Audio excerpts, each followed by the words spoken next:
Hello, hello, this is KFRT, land of the skinky.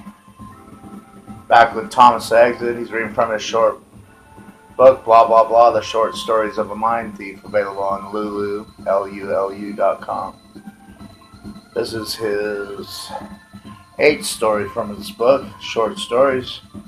It's called Wish You Would. Actually, it's untitled. One of my friends was at my apartment, and since it was low-income housing, he knew that a party was going to jump off, or at least he wished one would.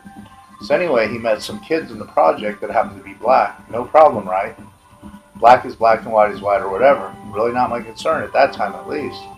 Days go by and I'm out of my mind and drinking all night long doing my art thing, and all is kind of alright. Maybe. Fuck, I don't know. Maybe a setup at the start. Anyway, I'm coming home from the store, which is next door to the apartments, and this black kid comes up to me and asks if I knew so-and-so. I respond, who is that? And he says, you know, mention my friend's name. I go, oh yeah, I know him. Well, the kid asked me if I'd like to buy some weed, and I go, no, fuck. Who the fuck is this? And I tell him no. Then one night, I'm walking home from the store, but this time I'm shit-faced drunk, and I see that kid again. So I'm fucked up, right? So I asked him to get some weed. He replies, yeah, I could get you some. So then he asked me how much I wanted to say, and I said, I don't know, maybe a dime. I had a bunch of fucking money anyway. I got my last student loan and won $1,045 at the casino. And I'd been waiting to smoke weed for a long time, since drinking every day was getting old. So he takes my money, then comes back about 15 minutes later and says, man, the Mexicans with the weed got busted at the tunnels. Then he points to his nose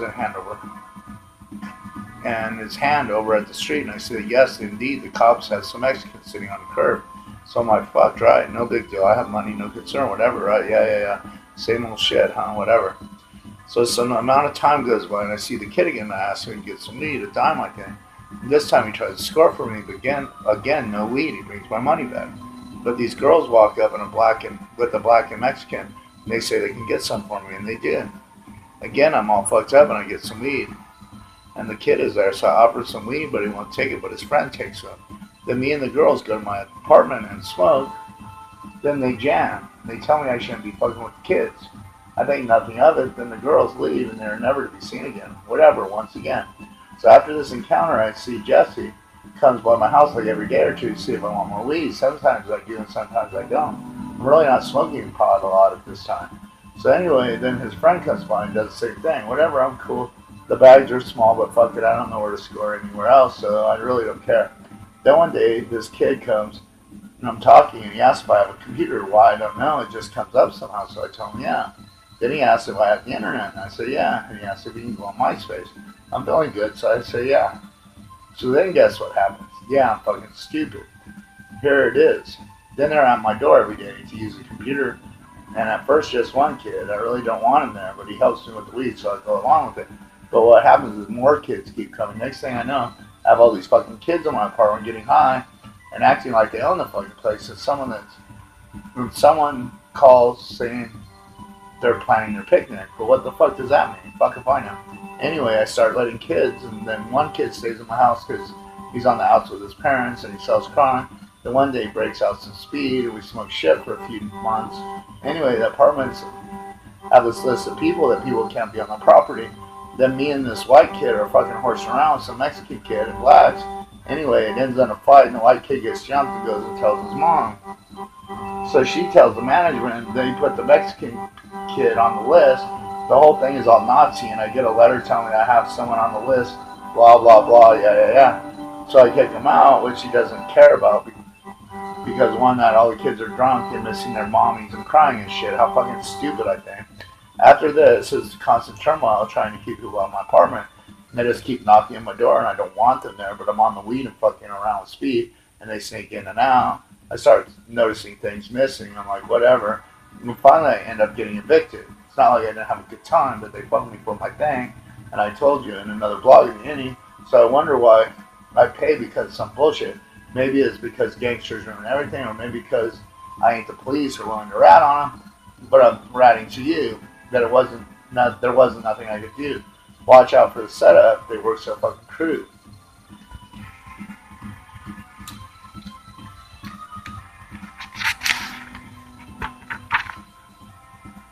During the next short story in my book, Blah Blah Blah, Short Stories of a Mind Thief. This is the ninth short story called Obsession. Once there was a man that loved a woman. He would have done anything for her, for she was his obsession and he couldn't let go.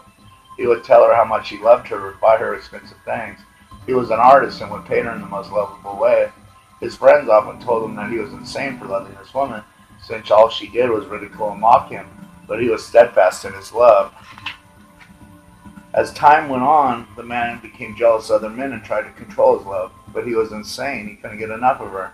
She was on his mind all the time, and he would ring her 13 times a day.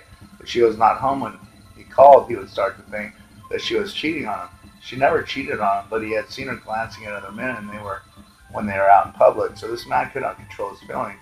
All that mattered to him was this woman, and he often told her what to do, and she reluctantly would agree, knowing if she didn't, he would become angry. This man eventually married the woman, but she was not happy. She only married him because she thought she needed a man in her life. She did not love him. She was not in love with him. And she wasn't even in love with the idea of being in love. Their lives were so different. She was an art lover and he loved the street.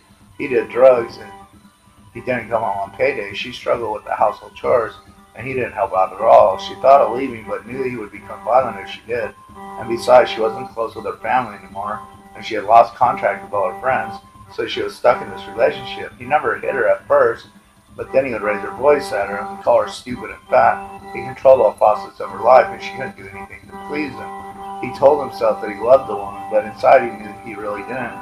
They lived this life for many years, and in time the woman started to break away from the man, knowing that no matter what she did, he would never be pleased. In the end, the woman left, and the man got drunk, telling all his friends how evil that woman was. He told his friends how much he loved her and how she was just evil-hearted. He finally got over his obsession by finding another woman, and the woman ran to the coast and studied art and found a man that really loved her. So if you're in a relationship like this, know that these relationships never get better, but making a break is the only positive thing you can do.